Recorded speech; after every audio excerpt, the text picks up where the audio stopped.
Okay, so we've talked about land surveying, area photogrammetry, and GPS, okay, as data sources.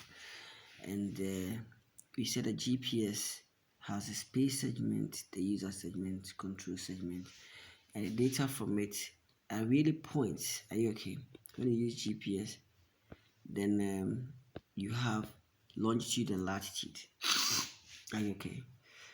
Uh, Nothing more. Basically, you get a longitude and latitude based on a certain coordinate system. Normally, a geographical coordinate system like WGS84. We are not talking about that. Are you okay? But I want you to know that there are different types of longitude and latitudes. Okay. It means some of us don't even understand longitude and latitude. Okay. But so as an assignment, all of you go and find out how longitude and latitude are calculated. How do you find the longitude and latitude? What does it what do the values mean? So GPS has so many uses. We get coordinates from them, and once you get the coordinates, then we can actually carry on. All right, so the next data, I think it's the last one, excuse me, that we're going to be talking about is remote sensing. So what is remote sensing? By the name remote sensing, you can tell that we are actually trying to sense from afar. Are you okay? Here two satellites are used. Are you okay? Remote sensing is similar to photogrammetry. In other words, you have for photogrammetry you have the plane, the biplane or helicopter or drone. But in the remote sensing, you make use of a satellite and then there's a sensor on it. Are you okay? Now the satellite using GPS or global position systems doesn't have that type of sensor that's trying to sense from the electromagnetic spectrum. Are you okay? The only thing on the GPS has is that it's actually trying to send a wave, some kind of wave. It's not a sensor, it sends a signal. Are you okay? And then the receiver is supposed to receive it and then to check how long it took for the signal to reach it, that kind of thing. And then satellite ranging. Are you okay? It's able to now find a distance.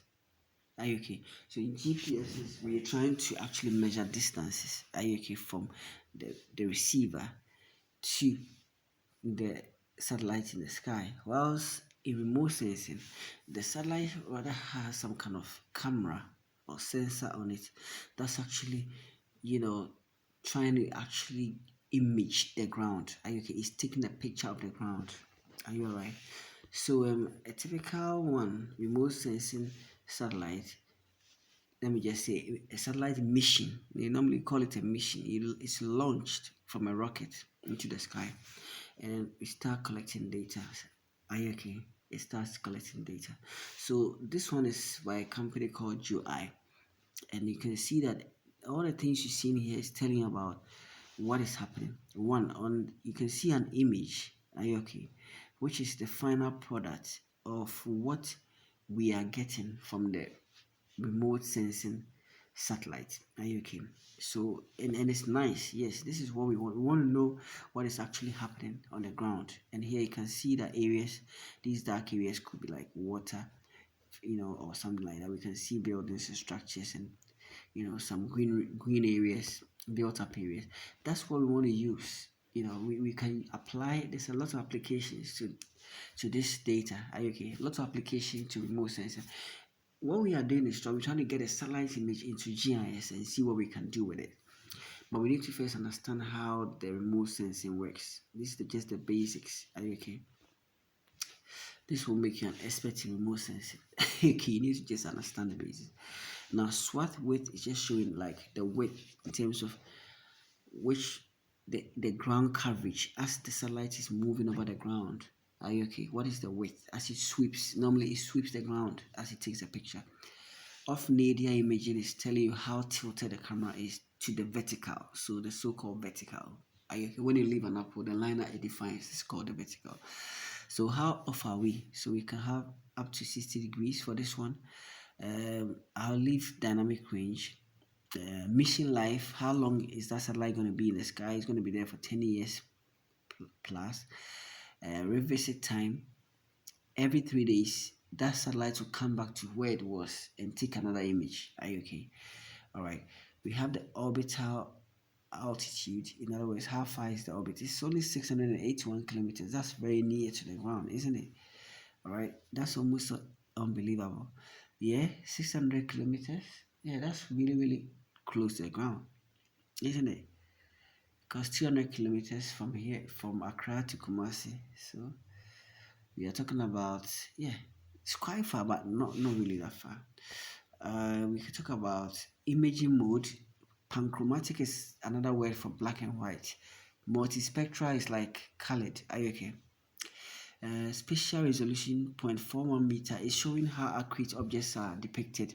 Are you okay? So when we look at the image, what can we see? What's the smallest object we can actually identify? All right. What is the size? And we are saying it's 0.41 of a meter. That's not that's not too bad. It can depend on the application. This is okay. Yeah, because 0.41 of a meter is 41 centimeters, isn't it? So that is really I don't know. It's not very accurate. So if you talk to me, or if we are actually looking at it in terms of engineering, but it's worth noting. Yeah. Let's look at spectral range 450 to 900 nanometer, and then we see this blue, green, red, and all that. It's actually telling you the kind of energies, electromagnetic energy, spectral energy that can be sensed, that can be measured. Are you okay? All right. We don't have to measure always in visible light. Are you okay? You can measure beyond that, so you can see near infrared coming up there. Okay, so spectral range, or sometimes we even call that spectral resolution. So this is spatial resolution. We can even talk about spectral resolution. It tells you the kind of bands. Are you okay? Which part of the frequencies that we can measure from? Are you okay? Electromagnetic energy. Are you okay? Electromagnetic energy. All right. So light, all the different types of light, okay, different components of light have their own frequency. So red has its own frequency. That's why when a lady really wants to get you, then they are wearing red, isn't it? Okay, that's just by the way. Yes, so remote sensing, what it really is, I want to talk more about it. Remote sensing can be broadly defined as the collection and interpretation of information about an object, area, or an event without being in physical contact with the object. Are you okay? So you realize that remote sensing makes use of the target, which is the object, the sensor, which is actually on the satellites. The satellite is only a platform. Okay, the sensor is mounted on it, or integrated into it. A source of radiation. So talking about that electromagnetic, okay, energy. So source of radiation usually is the sun, the atmosphere between the target and the sensor. In other words, so the sun, the object, and then the satellite, which is measuring it, or if you like, the sun, the object, and the camera. Are you okay? We can really look at it that way. So remote sensing, that is what it's about. The target, the source of radiation, the atmosphere is in between. Are you okay? And then we have the sensor. We have the sensor.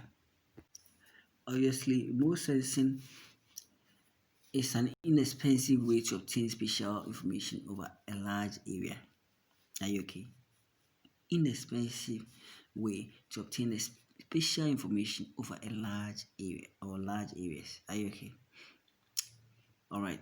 So, like I said, if I'm to even go back one step, the first bullet is talking about large numbers of wavelength bands.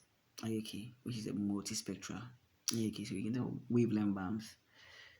Different types of energy. The butterfly, for example, can see, you know, infrared. In other words, they can sense infrared. They cannot see per se the way we see things. So I don't know, the bat too actually uses the sound as blind as a bat, if you've heard that before. So there are different types of energy that can be measured. Are you okay? Don't just think about red roses, red dresses, and what I'm saying, white dresses and stuff like that. All right, so the remote sensing makes use of about 7 processes. The 7 processes are the energy source, the radiation in the atmosphere, interaction with the target, the recording of the energy, transmission, reception, and processing. Are you okay? So the first thing is to recognize that there should be an energy source, and usually that's the sun. Are you okay? Then there should be a radiation from the sun and the atmosphere. Are you okay? So and then there's an interaction with the target. So the energy has to hit the object and get reflected. Are you okay? And that energy has reflective of the object now needs to be recorded. Are you okay? It needs to be recorded in up at the satellite, the sensor. Now, when that has been obtained, then we need to retransmit that information, the recording. Once we record it, we need to transmit it back and it should be received on the ground. Then it should be processed. That data has to be processed, and then we can now interpret it and analyze it and use it for whatever purpose that we wanted to use it for.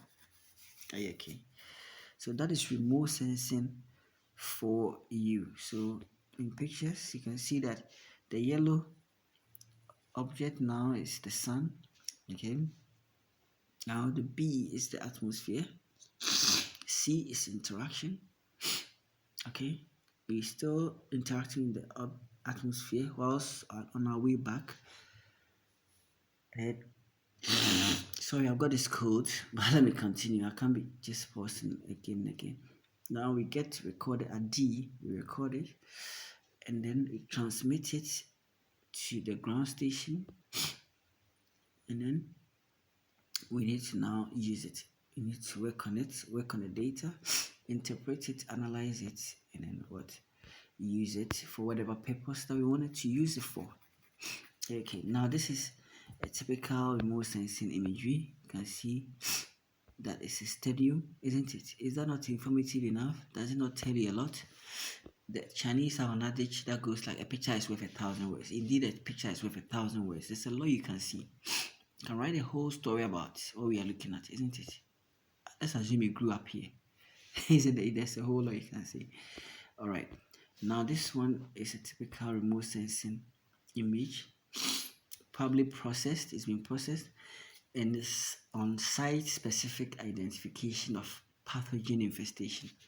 So once we get this data into GIS, there's a lot we can do. I want you to know that, and we haven't talked about all that yet. So site-specific identification of pathogen infestation could be just pathogens are like disease-causing organisms. Are you okay?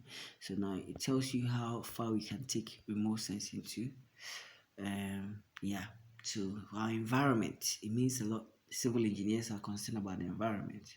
How can we use the remote sensing data for, as a data source for GIS? Okay, sorry about this, guys. I'm really apologize. My nose is just, the COVID is around, so we all have to be careful. But I'm fine. All right, so this diagram also explains further what remote sensing is all about. Okay, so sorry about my nose.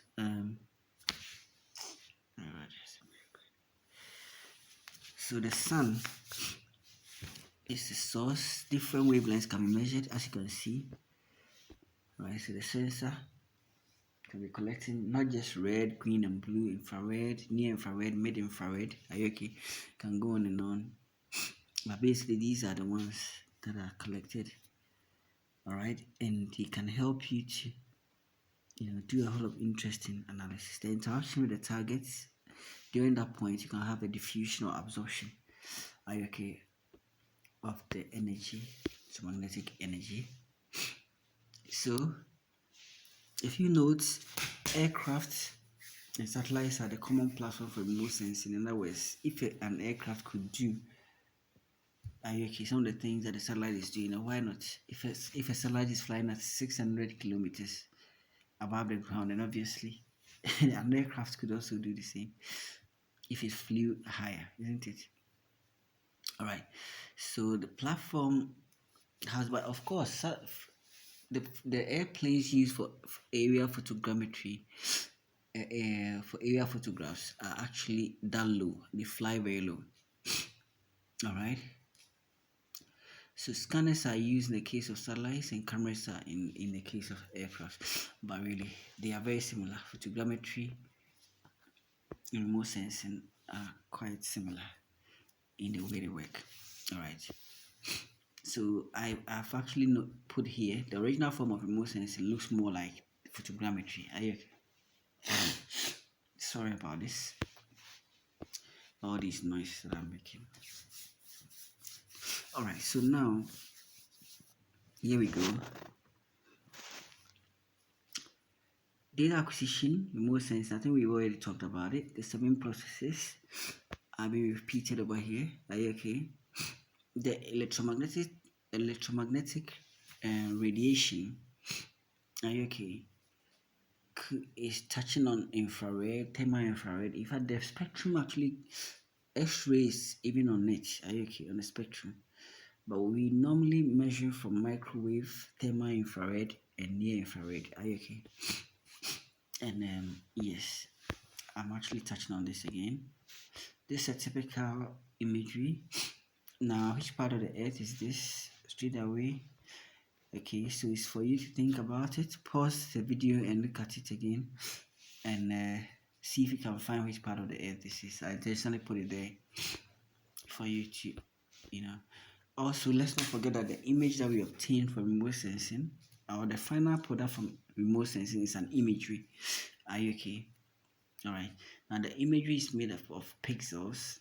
The raster model, which is something we are going to talk about. The next lecture will touch on the data models in GIS. Okay. So you can see the squares. Every picture is made up of squares. We talk about that another. All right.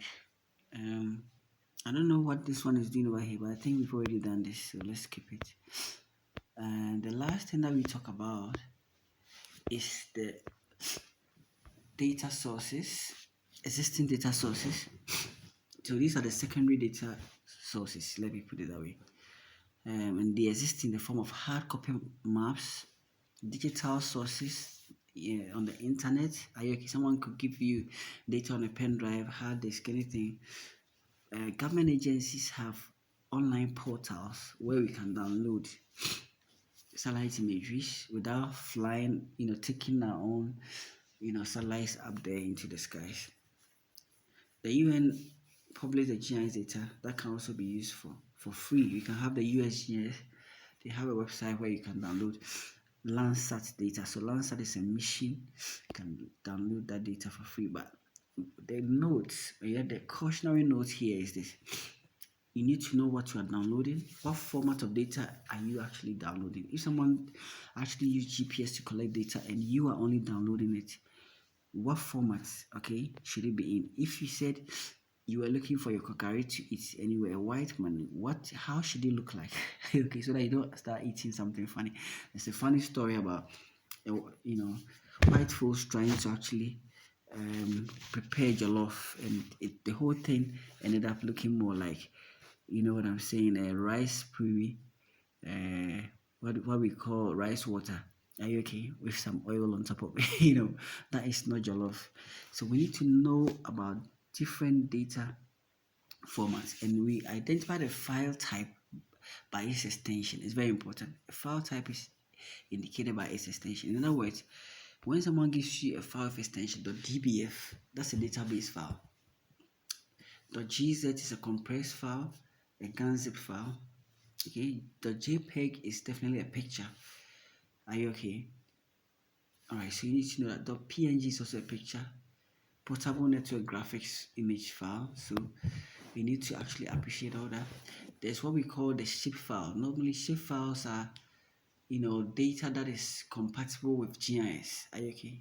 Normally your data that you obtain from your GPS could be in Excel format, but you can't bring it straight into GIS. You may want to convert it to shapefile, and the shapefile is actually made up of about 3-4 different type of files. One of them is the PRG. .shx, .spn, shp. I think shp is missing, so I want you to take a pen and write it down somewhere. So shp, plj, are you okay? They are all part of what we call the shapefile. Are you okay? Even the sbn, but I think sbn is not really being used now. Sorry about that. The .set file is a compressed file, and so on. So please, we need to understand the different file types. So I want you to take note of basically the image file types, and then also the compressed files, and then the shape file. The shape files are normally coordinate based, and then the pictures are really just pictures. Are you with me? All right. So in other words, one is more like lines, points, and polygons, and the other one is what, the raster. In other words, that brings us and introduces us to our next topic, which is actually on data models. Are you okay? So we are going to be learning about the raster data model and the vector data model in our next lecture. So guys, all the best. It's not been easy, doing this particular meeting, but I have this one for now, and I'll make up to you in our next lecture. So your assignment is to actually, explain to me what the longitude and latitude are, how what the values mean. Is that okay? Thank you very much, and enjoy yourself. Have a good time. Bye bye.